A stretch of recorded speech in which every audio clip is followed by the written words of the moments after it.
Ada dua pilihan dasar di dunia, entah menerima kondisi yang kamu jalani sekarang, atau bertanggung jawab untuk mengubahnya.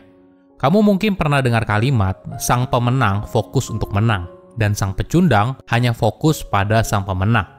Seorang pemenang fokus bagaimana dia bisa meraih kemenangan selanjutnya. Sedangkan bagi seorang loser, mungkin dia hanya fokus pada si pemenang. Kenapa sih dia bisa seperti itu? Apa privilege yang dia punya? Kenapa dia bisa dan saya tidak? Dan begitu banyak pertanyaan lainnya.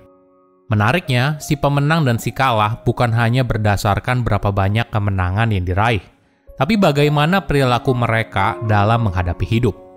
Si kalah seringkali mengisi hidupnya dengan berbagai kebiasaan yang membuatnya kalah.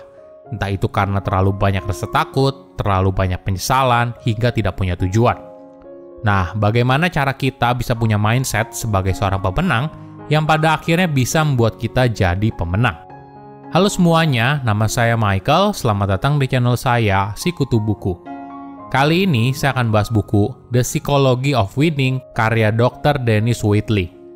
Buku ini membahas apa pemikiran di balik seorang pemenang. Seorang pemenang selalu punya tujuan yang jelas dan strategi yang terencana untuk mencapainya. Mereka tidak sekedar menjalani hidup, tetapi memiliki target spesifik dan prioritas yang jelas. Setelah menetapkan tujuan, mereka terus memantau kemajuannya, menyesuaikan rencana, dan tetap fokus meski menghadapi tantangan. Tujuan yang kuat memberikan alasan untuk bertahan dalam situasi yang sulit. Mereka yang memiliki tujuan kuat dalam hidup, seperti ingin bertemu orang yang dicintai atau mencapai sesuatu yang berarti, cenderung lebih mampu bertahan di tengah kondisi yang ekstrim. Selain itu, pemenang memiliki pandangan positif terhadap resiko, melihatnya sebagai peluang daripada halangan, dan memiliki rasa percaya diri yang tinggi. Mereka merangkul keunikan diri, berlatih self-talk positif, dan fokus pada reaksi internal untuk mengendalikan situasi yang tidak menyenangkan. Saya merangkumnya menjadi 3 hal penting dari buku ini. Pertama, manfaat proyeksi diri yang positif. Ketika kamu kecil, apakah kamu pernah membayangkan menjadi sesuatu, entah itu guru, dokter, atau bahkan astronot? Menariknya, mungkin saja kita justru bisa menjadi apa yang kita impikan.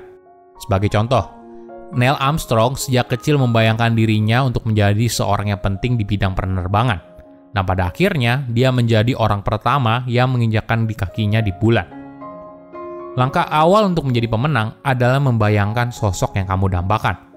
Mau jadi apa kamu di masa depan? Lakukan latihan ini setiap hari, dan ingat, ketika kamu terus-menerus berpikir positif, maka caramu melihat dunia akan positif. Dan pada akhirnya, hal ini akan berdampak pada kehidupanmu di dunia nyata.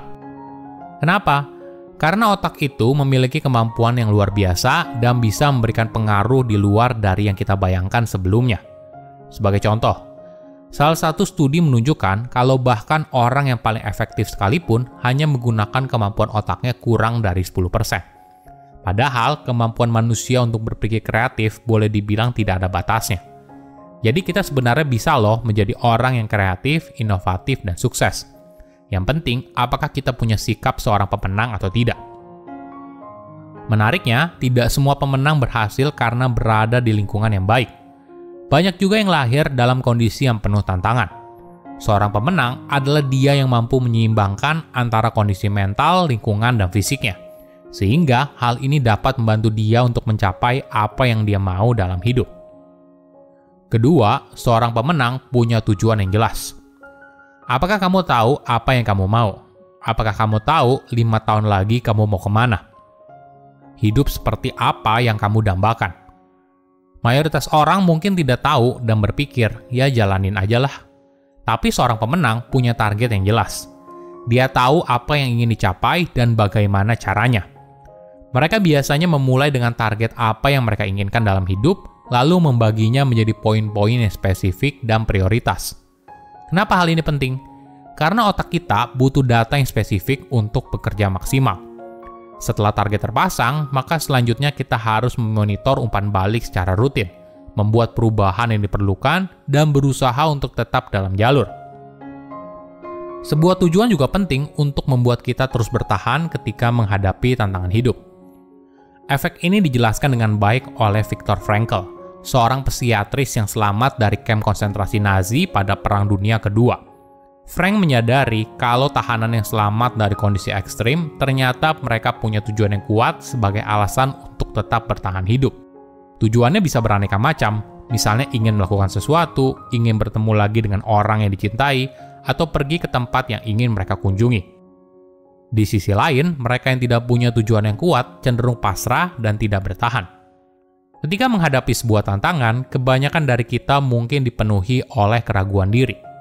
Tapi seorang pemenang selalu berusaha untuk membuat pikirannya penuh dengan hal-hal yang positif.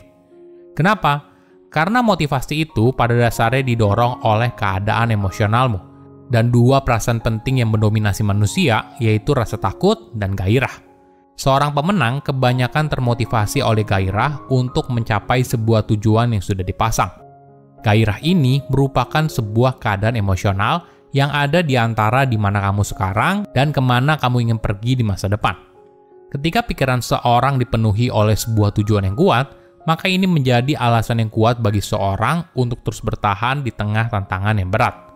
Seorang pemenang juga punya sudut pandang yang berbeda dalam melihat resiko.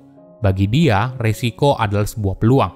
Mereka fokus pada hadiah yang bisa ditawarkan oleh kesuksesan daripada rasa takut gagal. Ketiga, melatih kepercayaan diri. Seorang pemenang punya rasa percaya diri yang tinggi. Banyak orang sukses punya keunikannya tersendiri dan hal ini tidak membuat mereka jadi minder. Mereka merangkul semua bagian ini dalam dirinya dan pada akhirnya orang lain juga menerima kalau dirinya memang begitu. Jadi, bagaimana cara kita melatih kepercayaan diri? Pertama, berlatih self-talk positif. Seorang pemenang selalu memberikan dirinya masukan yang konstruktif seperti saya bisa, saya merasa lebih baik, dan sebagainya untuk membentuk dan meningkatkan kepercayaan diri. Ini adalah cara kita pelan-pelan membangun kepercayaan diri melalui alam bawah sadar. Kedua, fokus pada reaksi internal. Ketika kamu berada dalam situasi yang tidak menyenangkan, reaksi apa yang pertama kali muncul? Apakah kamu menyalahkan keadaan atau berusaha mengambil kendali? Menyalahkan keadaan mungkin merupakan opsi yang paling mudah. Namun seorang pemenang tahu kalau hal ini tidak ada gunanya. Yang jauh lebih penting adalah bagaimana kita bisa mengontrol situasi tersebut. Misalnya, kamu tidak suka dengan pekerjaanmu sekarang. Coba cari tahu apa yang tidak kamu sukai. Lalu tanyakan ke dirimu sendiri, apakah ada yang bisa kamu lakukan untuk membuatnya jadi lebih baik? Atau mungkin saja kamu perlu mengubah sudut pandangmu dalam melihat situasi tersebut. Silakan komen di kolom komentar pelajaran apa yang kalian dapat ketika baca buku ini. Selain itu, komen juga mau buku apa lagi yang saya review di video berikutnya. Saya undur diri, jangan lupa subscribe channel YouTube Sikutu Buku. Bye-bye.